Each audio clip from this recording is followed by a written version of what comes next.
नमस्ते, मेरा नाम शुभम है और आप मुझे ब्रेन ऑफ बिहार पे देख रहे हैं। इस वीडियो में हम आप लोग को अपडेट देंगे सहारा इंडिया के केस से रिलेटेड। पिछले सप्ताह में बहुत सारा केस लिस्ट हुआ था, सुनवाई भी हुआ है कुछ में, तो उसका अपडेट और साथ में अगले सप्ताह में क्या होने वाला है उस केस के बारे में केवल और केवल अपडेट मिलेगा। 6-7 मामले हैं जिसका जानकारी इस वीडियो में हम आप लोग को देने जा रहे हैं।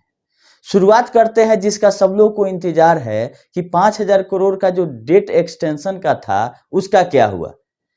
तो 22 दिसंबर को आईए फाइल किया गया है डेट एक्सटेंशन का सीआरसीएस के द्वारा, लेकिन उस केस का अभी लिस्टिंग नहीं हुआ है। पहला नंबर, कोई आता पता नहीं है कि कब लिस्ट होगा, कब डेट एक्सटेंड होगा कि नहीं होगा। दूसरी बात यह है कि अगर 5,000 करोड़ रुपया ही खत्म नहीं हुआ अभी तक, तो क्या गारंटी है कि अगला पैसा आएगा उसको बांट पाएगी सीआरसीएस, क्योंकि जो पोर्टल का हाल है वो बहुत ही बुरा है और जिसके अगेंस्ट में लोग आंदोलन भी कर रहे हैं दिल्ली में। और 10 तारीख को लोग ये भी बोले हैं कि एक भव्य आंदोलन होने जा रहा है, तो उसका भी हम समर्थन करते हैं, क्योंकि जिस पर्पज से पोर्टल लाया गया था वो पर्पज सॉल्व नहीं होते हुए दिख रहा है। एक आदमी को अप्लाई करने में 500 से 1,000 रुपया कम से कम खर्चा हुआ है, और सीआरसीएस का ही अगर माने हम तो 3.5 करोड़ लोग ने अप्लाई कर दिया। तो 3.5 करोड़ का अगर 1,000 से भी गुना करते हैं आप, तो 3,000 करोड़ रुपया हो जाता है। तो जिसमें 3,000 करोड़ रुपया अप्लाई कराने में सरकार खर्चा कर दी और बांटी है 200 करोड़। तो जितना लोगों का पैसा एक्सपेंस आ गया है उतना भी पेमेंट पोर्टल से 9 महीना बीत जाने पर नहीं हुआ, और अब सीआरसीएस इंतजार कर रही है कि सुप्रीम कोर्ट अगला डेट बढ़ा दे। तो सुप्रीम कोर्ट को भी डेट बढ़ाने से पहले पूछना चाहिए कि 9 महीना में आपने कितना % भुगतान किया। डेट बढ़ाने में तो कोई ऑब्जेक्शन करेगा नहीं, डेट बढ़ ही जाएगा, लेकिन जिस पर्पज से उसको टाइम लिमिट दिया गया था सुप्रीम कोर्ट से, उस पर्पस को पूरा क्यों नहीं की सीआरसीएस और उसका टीम। जब उसी के पैसा से सारा खर्चा चलाना था तो आदमी बढ़ा के और सिस्टम को मतलब दुरुस्त करके भुगतान क्यों नहीं 5,000 करोड़ किया गया। ये कहीं ना कहीं फेल्योर है सीआरसीएस के मैनेजमेंट का। तो इनके खिलाफ में आंदोलन भी बनता है कि आंदोलन हो सरकार के और सीआरसीएस के इस सिस्टम के खिलाफ में, कि जब लोग अपना पोर्टल सही सब सिस्टमेटिक दे चुके हैं, अगर फॉल्ट सहारा के एंड से है तो सहारा पे कार्रवाई करने की जरूरत थी। और आपने डिफिशियंसी भेज के लोगों को परेशान किया है, फिर दोबारा अप्लाई करवा रहे हैं। तो इसलिए आंदोलन का भी हम समर्थन करते हैं। और डेट बढ़ेगा नहीं बढ़ेगा ये जब आईए का सुनवाई होगा तब पता चलेगा। एक नया मामला भी हम आप लोगों को बताए थे कि पिनक पानी मोहंती का केस लिस्ट हुआ था 5 तारीख को। वो केस डिसमिस कर दिया गया है, या बोलिए उसको विड्रॉ कर लिया गया है उनके द्वारा, क्योंकि इन्हीं के मामले में 5,000 करोड़ रिलीज हुआ था। तो कहीं ना कहीं हम उम्मीद लगा रहे थे कि फिर पीआईएल दायर हुआ है तो कहीं इसमें भी सरकार के तरफ से कुछ बोला जाए सहारा के मामले में, लेकिन ऐसा कुछ नहीं हुआ। केस डिसमिस है, एज विड्रॉन लिखा गया है, मतलब केस ही अपने से उठा लिए थे। ये अपडेट केस का खत्म हो जाता है। तीसरा एक अपडेट है सिक्योरिटीज अपीलेट ट्रिब्यूनल से। सहारा इंडिया कमर्शियल कॉरपोरेशन का 14 फरवरी 2023 में ही सुनवाई खत्म हो गया था और ऑर्डर को रिजर्व रखा गया था।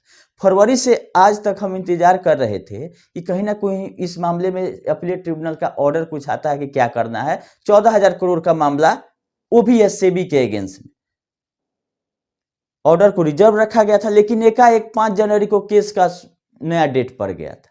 और डेट में दिया गया है कि एक प्रिजाइडिंग ऑफिसर रिटायर हो गए हैं, इसके चलते इस केस को फ्रेश सुना जाएगा और अगला डेट आपका 16 फरवरी दे दिया गया है। अब क्या सिस्टम है सुनवाई का, केस का, कोर्ट का, ये समझ से परे है आम आदमी के। फरवरी में ही ऑर्डर को रिजर्व रखा जाता है, फिर जनवरी 2024 में लमसम 11 महीना बाद केस खुलता है और बोला जाता है कि फ्रेश केस को सुना जाएगा। तो उस समय उतना सुनवाई हुआ तो किस चीज का हुआ? क्योंकि कहीं ना कहीं कानूनी पेच का फायदा सारा इंडिया उठा रही है और कोर्ट और सिस्टम इसको उठाने दे रही है, तभी उठा रही है, क्योंकि अभी भी कमर्शियल में कुछ लोगों का पैसा जमा है, जिससे कि हम नजर बनाए हुए हैं कि क्या होता है। खैर, अब देखिए अगला डेट में क्या होता है। ये रहा मामला। चौथा एक मामला है आईआरडीए में गया है जो सहारा लाइफ का मामला, वो भी 8 जनवरी को लिस्ट हो चुका है ट्रिब्यूनल में, IRDA के वही सिक्योरिटीज एपेलेट ट्रिब्यूनल में का एक ही जगह ट्रिब्यूनल का सुनवाई होता है, उसी में लिस्टिंग दिखा रहा है कि IRDA का जो ये है उसके अगेंस्ट ऑर्डर के अगेंस्ट में अपील में सहारा गई हुई है। तो 8 जनवरी को उसका डेट रखा गया था। हालांकि इसमें बीच में भी बोला गया था सहारा की तरफ से कि जल्दी सुनवाई कीजिए, कुछ ना कुछ हो सकता है कि बचाने की कोशिश की जाए सहारा की तरफ से, लेकिन सारा कुछ पता चलेगा 8 जनवरी को जब सुनवाई इसकी होगी। एक और मामला हम आप लोग को बता देते हैं, सहारा लाइफ हो ही गया, प्राइम सहारा प्राइम सिटी होम्स करके एक मामला सुप्रीम कोर्ट में है, और वो मामला इसलिए बताना जरूरी है कि उसमें बोला गया है कि एम्बार्गो कंपनी पर और ग्रुप पर मूवेबल और इमूवेबल प्रॉपर्टी पर आज तक है, और ये 2023 के नवंबर में 21 नवंबर का ऑर्डर है, उस केस में बोला गया है कि क्योंकि इसका सहारा का भी मामला बहुत सारा है, तो जो रियल एस्टेट का, जैसे कि अभी एक रिकवरी सर्टिफिकेट जारी हुआ था जिसके अगेंस्ट में इसका ऑफिस सील किया गया था, आप लोग को पता है कि 2 करोड़ का भुगतान दी तो खुला, टोटल 14 करोड़ का मामला था। इस तरह से 200-300 करोड़ का मामला चल रहा है कोर्टों में फ्लैट से रिलेटेड। तो फ्लैट टियर जो है उनका मामला है सहारा प्राइम सिटी और सहारा होम्स करके कुछ कंपनियां हैं इसकी, उससे वो 9 जनवरी को लिस्ट हुआ है सुप्रीम कोर्ट में। और ये बताना इसलिए हम जरूरी समझ रहे थे कि इसके ऑर्डर में लिखा गया था कि कहीं कुछ होता है तो सहारा लेती है, सहारा किसका, सहारा से भी विवाद वाले का। तो सहारा से भी विवाद के बारे में इस ऑर्डर में भी बोला गया था कि उसी के चलते डिले हो गया फ्लैट बनाने में या चाहे पोजीशन देने में, और पैसा ये उठाई हुई थी। और इसमें ये भी बोला गया था कि एम्बार्गो कंपनी पर आज तक है। तो मेरा एक सवाल है कि 2023 नवंबर दिसंबर तक भी आप बोलते हैं कि एम्बार्गो है, तो जो सहारा हॉस्पिटल बिक रहा है इसमें बिना सुप्रीम कोर्ट गए कैसे ट्रिब्यूनल से ही आप ऑर्डर ले लिए हैं कि हम अपना सहारा हॉस्पिटल बेचने का एग्रीमेंट कर रहे हैं?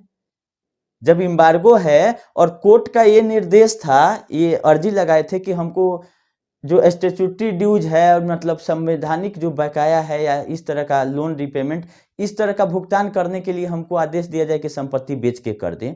तो कोर्ट ने ये आदेश दिया था कि आप जो पैसा बचेगा सहारा सेवी में जमा करने के बाद उस पैसे से आप इस सब लायबिलिटी को भुगतान कीजिएगा। इसका ये मतलब हुआ कि सबसे पहले आपको सहारा सेवी में 24,000 करोड़ जो प्रिंसिपल था सुप्रीम कोर्ट का आदेश, वो पूरा करना था। उसके बाद भी ही कोई आप संपत्ति बेच के किसी और का पैसा दे सकते थे, चाहे वो लोन हो, चाहे TDS हो, चाहे इनकम टैक्स हो, चाहे कुछ भी हो। सरप्लस पैसा से बोला गया था कि आप जमा कीजिए, ऐसा नहीं था कि आप बेच के दे सकते थे। तो इसमें पिरामल का अगर पैसा फंसा हुआ है, DHFL का अगर पैसा फंसा हुआ है सहारा हॉस्पिटल में, तो इसको सुप्रीम कोर्ट जाने देना चाहिए था मैनेजमेंट को। तो ये बेचने के लिए अपने आप परमिशन कैसे ले लिया गया था कि जो इसके सस्पेंडेड डायरेक्टर हैं सहारा हॉस्पिटल के, वो बोले हैं कि हम एग्रीमेंट फॉर सेल कर रहे हैं, इस हिसाब से इस हॉस्पिटल का भी पैसा बेच के सुप्रीम कोर्ट के सहारा से भी विवाद में जमा होना चाहिए, और पिरामल को भेजना चाहिए था सुप्रीम कोर्ट कि आप जाके सुप्रीम कोर्ट से ही पैसा लीजिए, क्योंकि ये मेरा मामला सहारा सेवी से है। तो इस मामले में आप अपने से आगे आके ऐसा कैसे ट्रिब्यूनल से परमिशन ले रहे हैं कि हम हॉस्पिटल बेच देंगे, और क्योंकि लोन में है और 940 करोड़ में ही बेच देंगे। तो दोनों बात सहारा ही बोल रही है। एक तरफ बोल रही है एक केस में हाउसिंग वाले में कि सहारा से भी विवाद के चलते एम्बार्गो है, दूसरे तरफ बोल रही है कि हमको बेचने का परमिशन अपीलेट ट्रिब्यूनल दे दे। तो दोनों मामला एक दूसरे से मतलब मैच नहीं करता है, इसीलिए हम ये मामला आप लोगों को बताए। खैर और भी बहुत सारा बात है, लेकिन सब बात इस वीडियो को लंबा नहीं करेंगे। छोटा छोटा यही 4-5 अपडेट था कि 8 तारीख को सहारा लाइफ, 9 तारीख को आपका ये प्राइम सिटी वाला मामला सहारा का, और जो इम्प्लाई लोगों का मामला था वो 22 जनवरी को है सुप्रीम कोर्ट में सैलरी वाला। क्योंकि सब लोग अब यूट्यूब का ही सहारा है, सहारा मैनेजमेंट या और कहीं भी कोई भी सोर्स नहीं है, चाहे इंटरनल हो चाहे एक्सटर्नल हो, सहारा से पीड़ित यूट्यूब का ही सहारा है। चाहे लोग गाली दे चाहे कुछ भी करे, यूट्यूब ही ऐसा है कि छोटे मोटे जो भी यूट्यूबर हैं जो सहारा का मामला लेके आते हैं और लोगों को अपडेट करते हैं, उसी क्रम में मेरा भी वीडियो आते रहता है, और हम वही वीडियो लाते हैं जो और सब लोगों नहीं बता पाते हैं, क्योंकि बहुत सारा इस पे देखना पड़ता है, सही सही चीज नहीं, तो ऐसा नहीं हो कि कोई गलत इंफॉर्मेशन हम आप लोगों को दे दे बिना पढ़े लिखे, बिना अच्छे से उसको जांच पड़ताल किए। तो जो भी वेरीफाइड डिटेल आता है वहीं हम आप लोग को बताते हैं और बताते भी रहेंगे। रहा बात और सब लोगों का बहुत सारा क्वेरी था कि सहारा पोर्टल में क्या करें, 20,000 से ज़्यादा नहीं आ रहा, तो जो भी होगा अब सुप्रीम कोर्ट का डेट लगेगा उसके बाद ही कुछ होगा। बाद बाकी सोल्यूशन के लिए अगर हमको लाइव आना होगा तो जूम का लिंक हम दे देंगे इस वीडियो के डिस्क्रिप्शन में, और बाकी भी ग्रुप में जो लोग जुड़े हुए हैं उनको भी मिल जाएगा। हम वहाँ पे आप लोगों से बात करेंगे डायरेक्टली। हाँ, पर्सनल फोन मैसेज ग्रुप में आप लोग नहीं करें, ये रिक्वेस्ट है। ग्रुप हम नहीं बना रहे थे, अगर बनाए हैं तो कहीं ना कहीं कुछ आप लोगों की मदद के लिए ही बनाए हैं। अब उस ग्रुप को मतलब थोड़ा सा प्राइवेसी रखें, उसमें बहुत लोग देख रहे हैं कि इधर उधर का वीडियो डाल रहे हैं, तो सब वीडियो सब लोग देख लेता है, किसी ग्रुप में शेयर करने की आपको जरूरत नहीं है। आपकी परेशानियों को हम समझ रहे हैं, लेकिन उसके बाद भी हमारे पास भी टाइम उतना नहीं रहता है कि पर्सनली कोई बहुत लोग फोन कर दे रहा है, मैसेज करता है कि इसका क्या करे क्या करे, तो हम सबका सोल्यूशन एक बार लाइव आके, इसीलिए जूम का हमने व्यवस्था किया है कि जूम में आके जिसका जिसका जो परेशानी है अगर हमारे से दूर हो सकता है तो उसको करने की कोशिश करेंगे। पर्सनल मैसेज ये और ग्रुप में इधर उधर का वीडियो आप लोग नहीं शेयर करें। ग्रुप का लिंक हम दे देंगे जुड़ने के लिए इस वीडियो में, आप लोग जुड़िए। अगर लाइव आना होगा तो उसका भी जूम का आईडी हम प्रोवाइड कर देंगे। अभी के लिए इतना ही, धन्यवाद।